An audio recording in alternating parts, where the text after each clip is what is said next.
நாவலூரில் ஒரு விடுதி உரிமையாளருக்கும் building ஓனருக்கும் problem sir. அவங்களுக்குள்ள எந்த பிரச்சனை இருக்கட்டும், அவங்களுக்குள்ள கோர்ட்டில் ப்ராப்ளம் ஓடின்னு இருக்கு. அதுக்குள்ளே நாங்கள் வரத்துக்கு தயாராக இல்லை.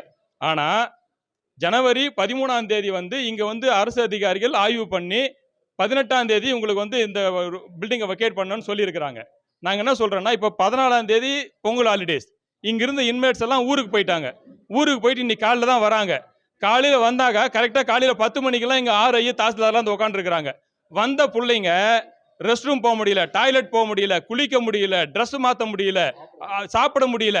அவங்க என்ன பண்ணுறாங்கன்னா, நீங்கள் இமீடியட்டாக லக்கேஜ் எடுத்துன்னு வெளியே போங்க அப்படின்னு சொல்லிட்டு துரத்தின்னு இருக்கிறாங்க. இந்நேரத்துக்கு ஒரு 10 பசங்களை துரத்திட்டாங்க.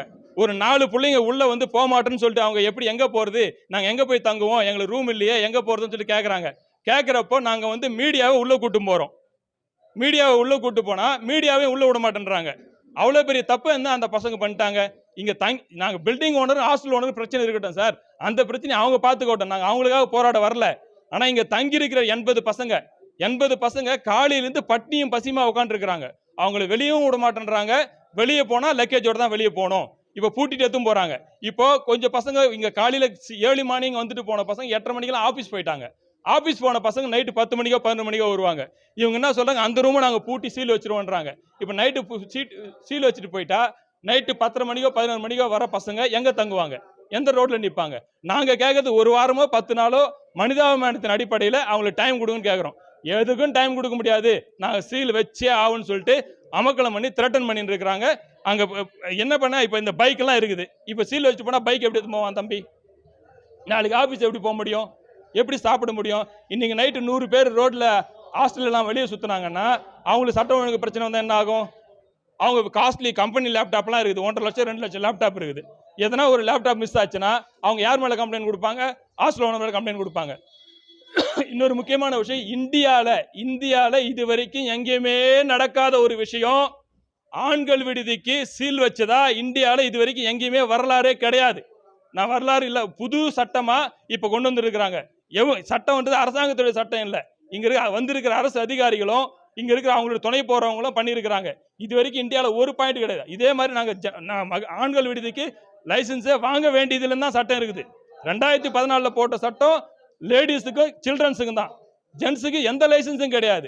இன்னைக்கு ஒரு மீடியாவே உள்ள போக முடியாத அளவுக்கு, ஜனநாயகத்தின் 4வது தூணா இருக்கக்கூடிய மீடியாவே உள்ள போக முடியாத அளவுக்கு தடுத்து நிறுத்தி உள்ள இருக்கிற பிள்ளைங்களை மிரட்டி நீங்க வெளியே போங்கன்னு சொல்றாங்கன்னா யாருடைய இன்ஃப்ளூயன்ஸ், எதனுடைய பின்பலன்றது எங்களுக்கு தெரியணும். இதற்காக போராடுவோம். ஆமா, இன்றைக்கு நேரா போயிட்டு நாங்க கலெக்டர் ஆபீஸுக்கு முன்னாடி போராட்டம் பண்ண போறோம். என்ன ஏன்னா இப்ப 10,000 ஹாஸ்டல் இருக்குது, 10 லட்சம் பேர் இன்னைக்கு நைட் ரோட்ல நிப்பாங்க. 10 லட்சம் பேர் தமிழ்நாடு ஃபுல்லா 10 லட்சம் பேர் ரோட்ல நிப்பாங்க. அதை நாங்க பண்ணிக்கிறோம். ஏன்னா உள்ள இருக்கிற இன்மேட்ஸ் என்ன டெரரிஸ்டா, தீவிரவாதியா, கொலைகாரனா, கொள்ளக்காரனா, கிரிமினலா? ஒரு ஐடி கம்பெனில நியாயமா வேலை செய்யக்கூடிய ஒரு பையன், அந்த பையனை போய் வெளியே போ ரூம் வெளியே போ, அந்த பக்கம் ஹாஸ்டலுக்கு போய் பார்த்துக்கோ, இந்த பக்கம் போய் ஹாஸ்டலுக்கு பார்த்துக்கோன்னு சொல்றாங்க. அப்படி இல்லைன்னா இதுக்கு ஒரு 5 கிலோமீட்டர் ஏகாட்டூர்ல நாங்கள் ரெடி பண்றோன்றாங்க. இங்கிருந்து சாப்பிட்டு நடந்தான்னா நேரம் 5 பக்கத்துல HCL கம்பெனி வேலை போயிட்டு இருக்கிறான். அவனுக்கு நான் அரசாங்கத்தால் உருவாக்கப்பட்ட விடுதி ஒன்று இருக்குது ஏகாட்டூர்ல, அங்க கொண்டு போறேன்றாங்க. அங்கிருந்து அந்த பொல்ல இங்க வந்துட்டு போறதுக்கு டிரான்ஸ்போர்டேஷன் கொடுப்பாங்களா? இங்க இதே சாப்பாடு கொடுப்பாங்களா? இதே டிவி, ஃப்ரிட்ஜ், ஏசி கொடுப்பாங்களா? இப்போ அநியாயம் நடந்துட்டு இருக்கு. இப்போ உள்ள இருக்கிற பிள்ளைங்களால வெளியே வர முடியல. வெளியே போனா லக்கேஜோட தான் போனோம். கையை பிடிச்சி இழுக்கிறாங்க எல்லாரோட கொடுக்க. ரொம்ப கஷ்டமா இருக்கு சார். இது யாருக்கா? முதல்வரையாக்கு இது போகுமா? கலெக்டருக்கு இது போகுமா? மக்களை பாதுகாக்கதான சட்டம். மக்களை நிர்பந்தம் செஞ்சு அவங்கள டார்ச்சர் பண்ணி அவங்களை அமக்கலம் பண்றதுக்காக சட்டம். மக்கள் பாதுகாப்பா இருக்கணும் தானே ஆடுறாங்க. இது கொஞ்சம் சரி பண்ணக்கூடாதா? இப்போ அநியாயமா 80 பிள்ளைங்க அநியாயமா அசிங்கப்பட்டு இருக்குது இங்க உள்ள. அவங்கள காப்பாத்துங்க. மீடியாவை ஃபர்ஸ்ட் உள்ள விட சொல்லுங்க பார்க்கலாம் அவங்கள. அதுக்கு மீடியா உள்ள போனா அவங்க வேற ஒரு கதை ரெடி பண்ணியிருப்பாங்க. அதுதான் உண்மை. நன்றி சார். பாத்தீங்கன்னா காலையில அவங்க தாசில்தார் ஸ்டே அரேஞ்ச் பண்ணி கொடுக்குறேன்னு சொன்னாங்க. எல்லா இன்மைட்டுக்குமே தாசில்தார் பண்ணி கொடுக்குறேன்னு சொன்னாங்க. இப்போ என்ன பண்ணிட்டாங்க, என்னால் ஒரு பசங்களை கூட என்னால் ஸ்டே அரேஞ்ச் பண்ண முடியாது, அவங்க எங்கேயாவது பார்த்துட்டு போட்டோம், எனக்கு அதை பற்றி கவலை இல்லை, நான் சீல் வச்சு ஆவேன் அப்படின்னு சொல்லிட்டு இப்போ தாசில்தார் பிடிக்கிறாங்க. 4 இன்மைட்ஸ் அவங்க எனக்கு எங்கே போகிறதுன்னு தெரியாமல் ரோட்டில் நிற்கிற நிலைமையில இப்போ தள்ளப்பட்டிருக்காங்க. இதுக்கு கண்டிப்பாக ஒரு தீர்வு வேணும். கலெக்டர் இதுக்கு ஒரு தீர்வு சொல்லி ஆகணும். சார் அவங்க சீல் வச்சுக்கிட்டு எதனா பண்ணி காட்டுங்க சார். இருக்கிற இன்மேட்ஸ்க்கு அரேஞ்ச்மெண்ட் பண்ண சொல்லுங்க சார். சீதாராமன், தலைவர், தமிழ்நாடு விடுதி உரிமையாளர் நலச்சங்கம்.